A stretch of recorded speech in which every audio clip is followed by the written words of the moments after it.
fais le bilan des 1 mois de vie de ma petite Adaline. Donc on est le mercredi 27 mars, il est aux alentours de 15h30 si je ne me trompe pas. J'ai un cheveu avancé, m'a dit sur le live, c'est magnifique. Donc un cheveu, c'est un poil de pinceau. Donc ma petite Adaline, comme vous savez, est née le 22 février 2004 pour mon plus grand bonheur. C'est mon petit... Ah, c'est pas vrai ça.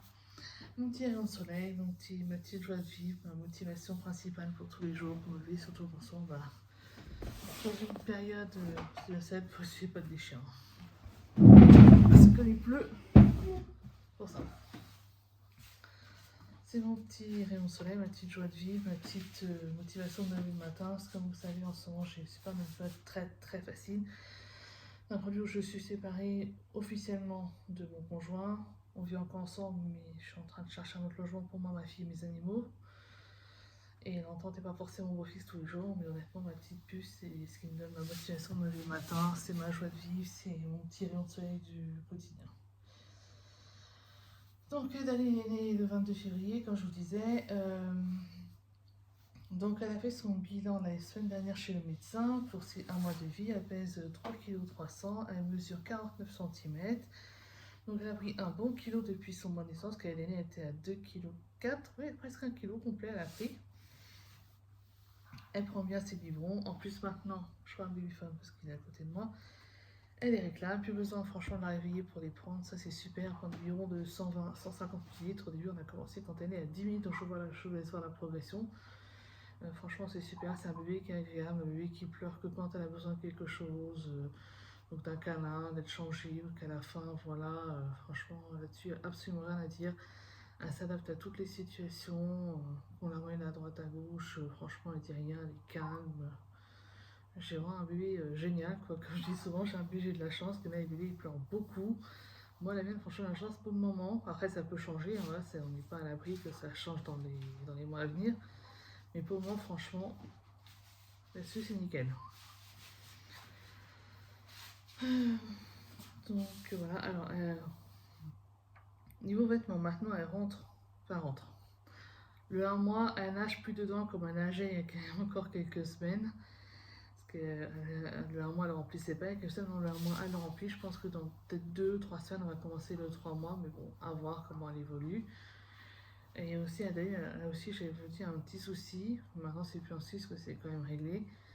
C'est qu'on avait pris un des Gigos en grande surface, je sais plus ce que c'était le nom.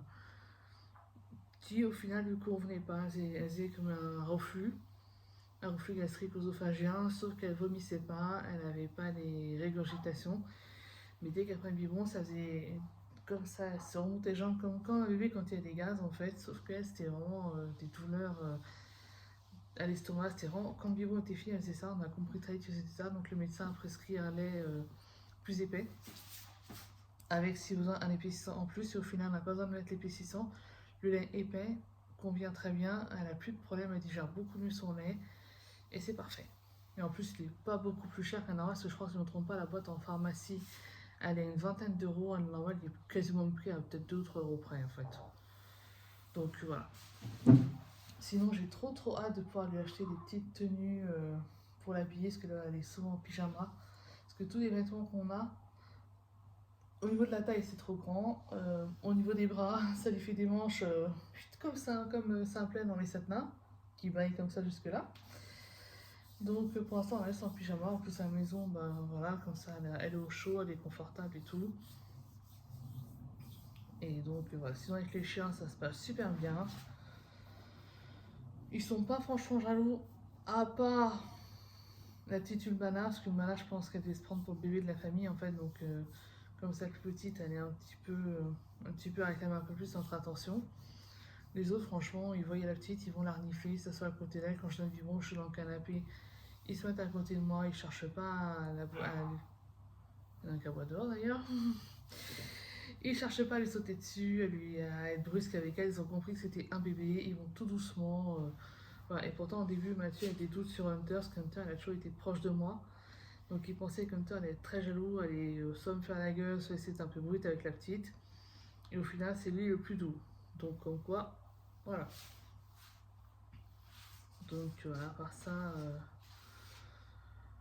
part ça, pas d'autre chose franchement à dire. Je réfléchis dans ma tête en même temps, parce que la vidéo je l'ai pas préparée par écrit, je fais ça au feeling, quoi, comme on dit. Si on attend toujours dans notre chambre avec nous, parce que Mathieu et sont séparés, le canapé pas très confortable, on continue à faire un lit commun, même s'il se passe plus rien entre nous. Donc elle est dans le lit, parapluie à côté de moi. Comme ça me rassure, parce que moi je me dis si elle a un reflux, si elle a un problème pour caisse, je l'entends quand même mieux que si je devais écouter dans le babyphone. En plus, le babyphone, le truc c'est une caméra. Enfin, c'est une caméra. C'est une batterie interne. Voilà, comme ça, je crois qu'on peut même pas la changer la batterie. Ah si, tiens. Mais tu me dis, non, bah, peut-être qu'on peut la changer, je sais pas. Bref. En fait, le truc, c'est que la batterie s'use très vite. Donc là, par exemple, depuis ce matin, il reste 2 barres. Donc, je me dis, ça peut s'éteindre dans la nuit pendant qu'on dort profondément, on n'entendra pas forcément ce qui se passe. Alors que là, elle est à côté de moi, je l'entends. Il n'y a aucun problème, je l'entends. Dès qu'elle fait un petit pleur, mais c'était pas un petit pleur dans le sommeil, puis pas, mais elle repart dans son sommeil. Il n'y a pas de souci là-dessus, je l'entends. Donc après, voilà, moi je préfère qu'elle dorme avec nous. On verra jusqu'à quand, peut-être jusqu'à ses 6 mois, peut-être avant, la remettre dans sa chambre. Déjà, elle fait ses siestes dans sa chambre. Comme ça, c'est l'habitude, elle est déjà dans sa chambre. Même si, quand j'ai déménagé, ça sera une chambre différente qu'elle aura après. Parce que c'est pas sûr, j'ai un 3 pièces, c'est pas sûr que voilà, j'ai 2 chambres, ça se peut que j'en ai qu'une, ça se peut que je suis partie de la chambre avec elle, si elle est assez grande, ça se peut que je vais peut-être lui laisser la chambre parce qu'elle sera peut-être pas assez grande pour mettre mon lit plus le sien, donc je sais pas encore, pour l'instant je suis un peu dans le flou par rapport à ça. Et, donc je réfléchis, donc voilà.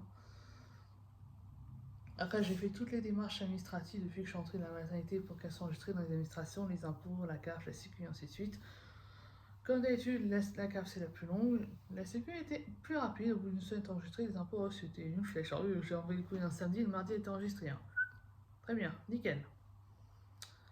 La mutuelle aussi était un peu longue, mais bon, la mutuelle après, eux ils reprennent la prise en charge de toute façon depuis qu'elle est née. Donc au final, même si j'ai avancé frais et qu'ils ont mis un mois à l'enregistrer, parce que maintenant elle est enregistrée depuis quelques jours, ils me remboursent les frais qu'elle a que j'ai eu depuis sa naissance. Donc voilà, là-dessus c'est pas très grave, c'est embêtant, mais bon, c'est pas grave non plus. Et donc voilà, le reste,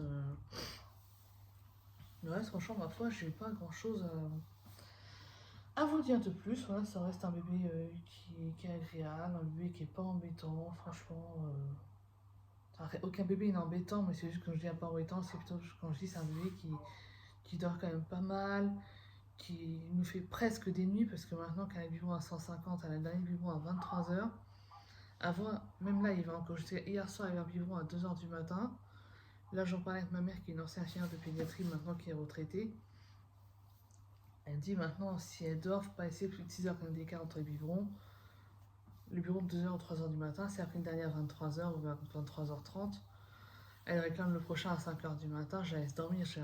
Mathieu, au moins, on lui donne à 5h. En général, c'est Mathieu, ce qui se lève à 5h. Après, le jour où est-ce qu'on sera séparés, ça va être moi. Hein. Ou alors même moi, là, ça peut être moi. Là, si un jour il n'a pas envie, ou si juste il est pressé, ou voilà, on ne sait jamais ce qui peut se passer ou ce qui peut arriver. Et donc voilà, elle fait pratiquement des bonnes nuits, donc ça c'est super. Et voilà, maintenant là, elle commence à se réveiller, je vois dans le biberon, elle commence à gigoter. Je pense que ça va être l'heure du biberon bientôt. Ouais, ça a pris l'autre à midi, donc ça va être à 16h le biberon, donc ça va être bientôt le prochain. Donc quand j'aurai fait la vidéo, j'irai la préparer, puis commencer à la prendre dans les bras, à la changer, puis à lui donner. Et puis voilà, rien de spécial. Maintenant, bientôt j'ai commencé ma rééducation du périnée. J'ai hâte, surtout parce qu'après, une fois qu'elle sera finie, je pourrai enfin reprendre le sport. Et même si je fais de mon sportif, j'avais envie d'aller un peu à la salle, un peu faire la piscine et tout. Et au final, je ne peux pas. Et c'est un peu frustrant, on va dire. Mais bon, il faut laisser son corps le temps de se remettre d'un accouchement. Pourtant, moi, je trouve que je m'en suis remis assez facilement. Parce que même la sage-femme, quand elle est venue me voir à la maison 2 jours après ma sortie de la mater, elle m'a vu. Elle me trouvait en forme. Elle me dit: vous êtes en forme? Elle me dit: oh oui, je sais pas. Ça va, franchement, oui, j'ai pas à me plaindre. Hein. Et dans ce temps-là, j'avais encore 3, voire des fois 4 biberons dans la nuit. Et Mathieu se levait pas spécialement parce qu'il avait pas forcément envie. Puis aussi parce que des fois, il dit qu'il n'entend pas la petite pleurer. Je trouve ça assez bizarre, sachant qu'elle est quand même à côté de nous. Mais bon, bref. c'est pas le sujet ou la polémique. Hein. Donc voilà, franchement, je trouve que j'ai eu la chance, j'ai un accouchement, même si c'était difficile parce qu'il y a les instruments, qu'il a été long, ce que c'est un déclenchement et tout. Je m'en suis remis assez bien quand même, donc c'est le principal. Et donc voilà, bah écoutez, cette petite vidéo est terminée. J'espère qu'elle vous aura plu, qu'elle vous donne envie de vous abonner à ma chaîne si ce n'est pas déjà fait, d'activer la petite cloche pour recevoir une notification quand je sors une nouvelle vidéo. Et moi je vous fais plein de gros bisous et je vous dis à bientôt dans une nouvelle vidéo. Bye bye.